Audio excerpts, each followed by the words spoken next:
Hello, BookTube. Well, as I mentioned, I went to the Boston Public Library book sale today with Chris and Giselle Rhodes, and I shopped around a lot. I confess that increasingly, the Boston Public Library book sales, I have one every 2 months, and increasingly I am finding that the negative vibes that I get outweigh the pleasure of helping out the Friends of the Library, which is the organization that runs the book sales.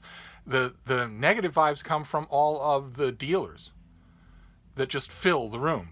Those little insectival creatures, those horrible monsters who have the book scanning devices on their phones. They don't care about the books at all. They don't ever read. What they want to do is harvest the resellable books that this, I don't know, what's this building called? A library is being dumb enough to sell. And they radiate contempt. They also radiate other things because they are notoriously stinky. They prioritize this, hunching over their computer in the late night hours, lit only by the light of the computer, living on Doritos chips while they make a 3-cent profit on eBay. They prioritize that over everything. They don't have relationships. They don't have hygiene. They don't have jobs. They don't have anything. And it's soiling and angering to be in the same room with even one of those people. And increasingly at library book sales, not just the Boston Public Library book sales, increasingly at library book sales, they're every other person. So I don't know. I don't know what the future is for me in the Boston Public Library book sale. It'd be very nice if the Friends of the Library would adopt the same rule that quite a few other library book sales have adopted across the country, which is to forbid cell phones. Don't take your cell phones out. We're not going to confiscate them from you, but you're not allowed to take your cell phones out. It's a private building. They could easily do that if they wanted to, and that would remove the problem.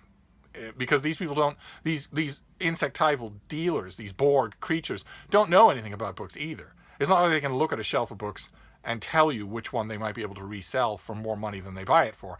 They don't know anything. It's just a slave market for them. They're only there to peddle flesh. They don't care about any of it, and they don't know anything about any of it. And if you take away the cell phone app, you take away the creature. All of a sudden, they don't go to library book sales anymore. That would be nice, because I remember when library book sales were really nice events. But anyway, I controlled my irritation long enough to get 5 books, and I wanted to show them to you. Starting with one that the kind of thing that I've mentioned on this channel many times before, and I've mentioned all of these things on this channel before. That's what library book sales are all about. And this is the Oxford World Classics Anthony Trollope novels. Not the trade paperback selection, but the ones that they did on the centenary of Trollope, in which they published everything that he did, except his biography of Julius Caesar. Other than that, all of it, all of his novels, even the ones nobody had ever heard of and that had never been published before them, except maybe by Dover Thrift, but even then, they published everything. And the editorial team that they pulled in and the notes that they assembled for each of those volumes are incredible. And I had all of them at one point, and I got rid of them when I was purging mass market paperbacks because I thought, I want these in trade paperback. Surely the trade paperback Oxfords will be just as good. And I have had since occasion to compare some of them side by side, and they aren't just as good. These previous editorial team is almost always better. So I got this. I got Family Parsonage in an Oxford paperback. It's not yellow. They came out in a uniform yellow version a few years after this, but this will do just fine. And this is one of the Barset novels, which we have not read on this channel. We will read all of Trollope's great books, and we haven't got to that whole series yet. This is one of those. I really like it. This was. I'm not alone in really liking it. This was the book that put Trollope on the map. This was the book that really suddenly made every book buyer, every novelist, and especially every lending library realize, oh, this guy is reliably good. This is the book that did that. So, but not that it would matter. I like all of Trollope. So, but I was happy to find this. Now, this next one is something that I got in an advanced copy, and then I got it in the finished copy, and then I will someday get it in the paperback.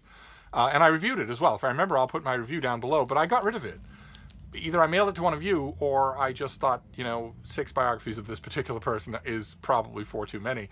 But this is Sally Bedell Smith. This is Elizabeth the Queen. A big, heavy, really nicely done biography of Queen Elizabeth II. I saw it at the library sale. I know that I want it. It's crazy to cull like that unless I'm absolutely sure. And in biographies, I'm never going to be sure, so I should never do it. This next one is science fiction. It's book 1 of the Galactic Milieu trilogy by Julian May. This is Jack the Bodiless.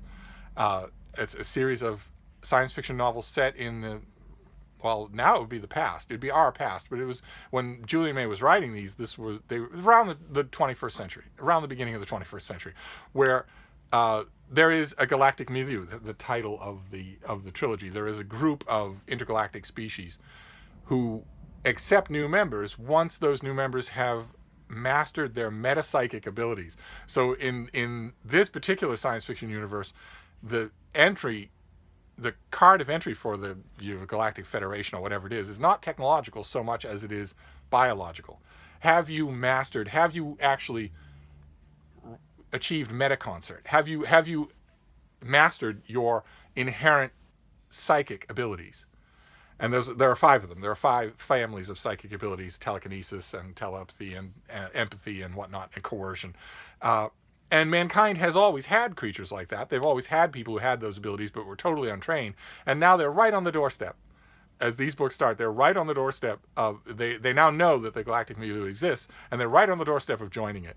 And there is a particular family, in a New England family named the Remelards, who have a marked aptitude for those metapsychic abilities. And one of them is Mark Marmalade, who is an anti-hero in the Pliocene epic novels of this author that I like so much. And he features prominently in this trilogy. The other one is Jack Remelard, who is the next rung in the family's metapsychic evolution. His metapsychic abilities are off the charts. And this is his book. And I like it a lot. I like this whole trilogy. So I found volume 1 at the library sale. I am assuming that means that sometime soon the Brattle will provide volumes 2 and 3, and then I'll have the whole trilogy. But I'm not going to wait. I'm not going to wait until then to reread it. I'm going to reread Jack the Bodiless right away, because I haven't read it in 20 years. So then this next one, I'm sure we've seen it on this channel. This is a nice hardcover of it, which in relatively spotless condition. So I'm happy to have it, and it's a classic. It's by Mark Giroud, and it's Life in the English Country House. And it's an oversized thing. You would think when you take your first look at it, see, it's oversized. You would think, okay, this is just going to be an English country house coffee table picture book, the type that we've seen many, many examples of. If you go to a used bookstore of any size, you'll see a whole bunch of these. But this isn't that. The author here studies what country houses did, what happened in them. It's not just, oh, look at how beautiful Chartwell is. It's here were the centers of civilization, the centers of science, the centers of resistance politics, and the wheeling and dealing of the day. These are not just picturesque houses. It's revelatory, every page. I mean, yes, the book studies the grandeur of some of the famous English country houses, and it also goes into the backstairs stuff, how the meals were made and all that interesting trivia. But its larger study is amazing.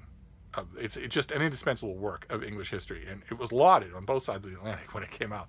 And I have had trade paperbacks of this many, many times. I think I have one here in Hyde Cottage somewhere, but now I have a nice solid hardcover. This belongs in this room. It wasn't one of the things I was going for today. I was trying intentionally to limit how many books I got, and one of the things in the back of my mind was to think intentionally of things that are coming into this room. Not that are fly-by-night, but that are coming into this room. And the last book I want to show you is the biggest find of that kind, the find of the day for me at the Boston Public Library book sale. And it's Dante. It's our friend Dante. This is the Divine Comedy. Inferno has the gigantic billing because it's the only book of the Divine Comedy that anybody ever reads.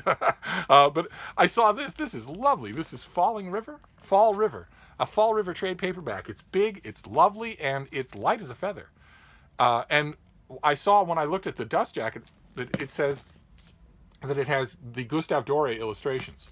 Gustave Doré did enormous, beautiful engravings of the whole Divine Comedy 100 years ago. And for a long time, Dover Thrift Editions made a big oversized trade paperback of just his engravings. And for a long time, you could get maybe 1 engraving or 2 engravings.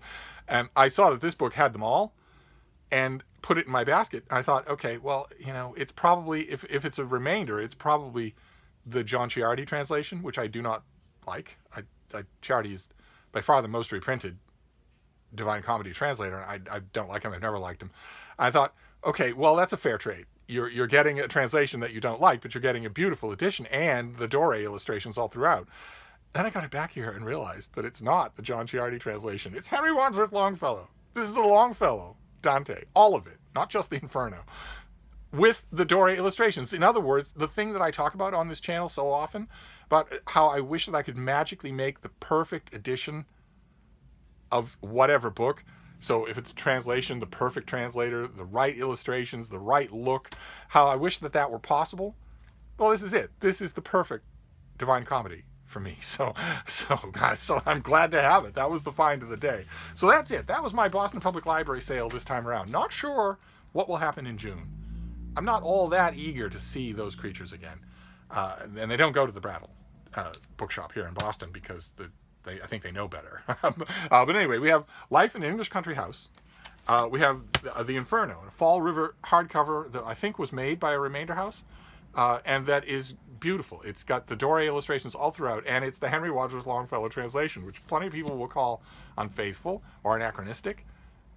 But I can read Dante. So when I approach an English language translation, I'm entirely going at it through the merits of that translation as a poem on its own, not as a translation of Dante. And Longfellow was already a poet. Unlike a great many translators, he was already a poet. So, and then Jack the Bodiless, what a thrill. What fun. Not only because I'm eager to attack this trilogy again. I think I'm going to get a lot more out of it than I did originally. Because it's a little bit strange as a science fiction trilogy. There's a whole lot of science fiction going on there, except for the metapsychic stuff. It's all New Hampshire streets and men in work boots and ordinary campus towns. It's a fascinating thing. I think I'm going to get a lot more out of it. I just need the other two, and I'm blanking now. Diamond Mask is one of the other two, but I'm blanking on the third one.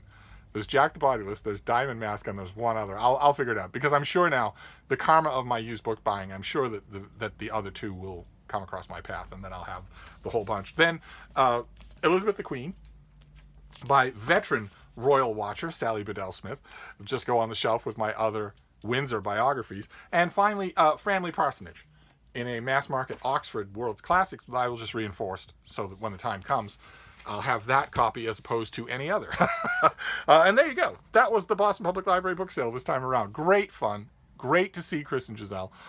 And who knows? There may be more outings in the future. Not necessarily the Boston Public Library, but you never know. It was a beautiful day for it. Anyway, a rare video in which I do something. so I thought I would share it with you. But I'll be back. We're certain to get mail today, so I will be back. Thank you, BookTube.